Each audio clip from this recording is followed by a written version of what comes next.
In this video, guys, we shall be taking a look at the 2017 animated Scooby Doo movie, Scooby Doo Shaggys Showdown. So without further ado, let's get into today's review. Let's get into it.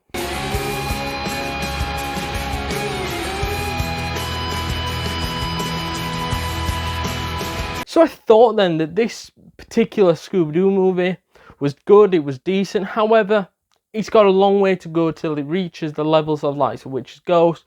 It's got a long way to go to reach Alien Invaders and even Cyber Chasing, which I think are like the three best Scooby Doo movies from the peak period of the late 90s and early thousands Scooby Doo, which to me is the best era of Scooby Doo, and this doesn't bode well with those movies. And to me, this is just a average okay Scooby-Doo movie of the 10s, and a lot of that is because most of the movies around the 10s are pretty average.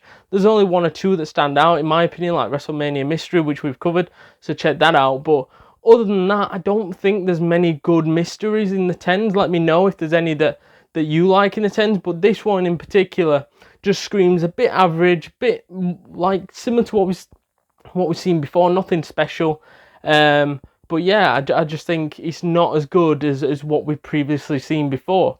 Moving on, I did think that the way that they linked Shaggy into the mystery was very, very good, as well as it was his ancestor who was being imitated as a ghostly figure of Dapper Jack Rogers, in which I thought was very unique and very different.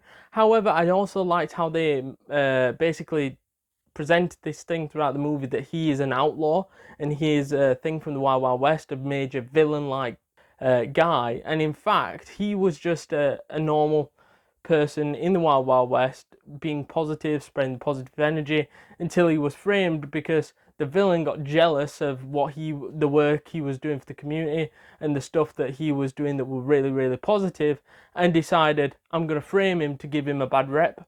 And that obviously was a good sort of storyline in this particular movie, in which I thought was pretty good. However, I did think that the movie suffers from parts of it becoming quite boring and predictable, as we saw the villains of Rufus and Raffi, in which were very, very predictable in my opinion, and not hard to spot villains. But I did like how they uncovered who they were via the speakers and via the gun spray, which was used on writing on this particular, I think it was on a stone or something. And I did like that, as it symbolises that these little clues that how to find them and stuff, and then piecing it all together at the end. Those two little clues I really thought were good.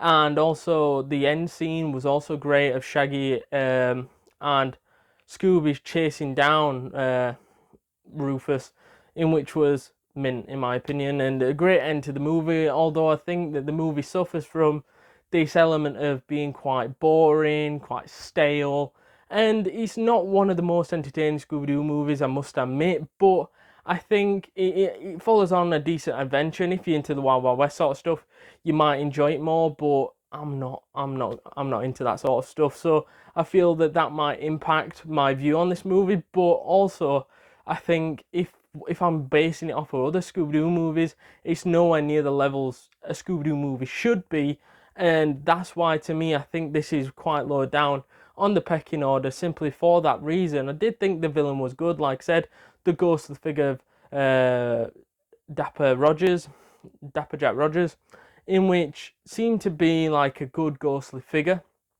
and a good villain, seemed very positive, and he looked like he could easily defeat all of them.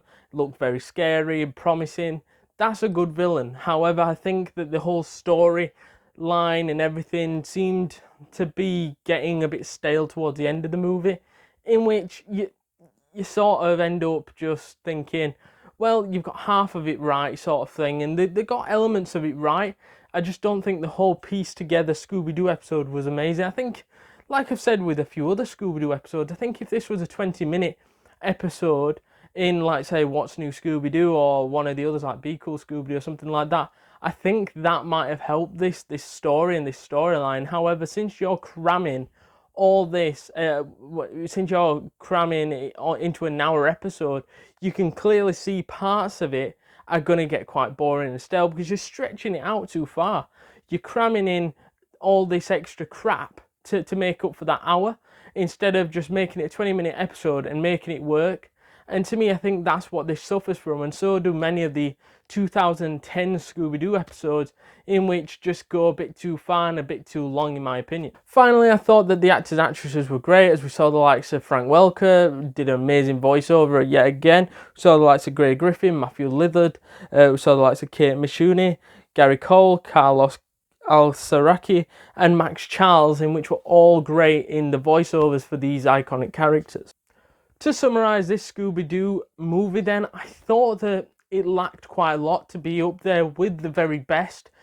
And I think a lot of that bodes down to trying to fit this 20-minute episode in reality into an hour special, in which it suffered quite a little bit, in which we've covered.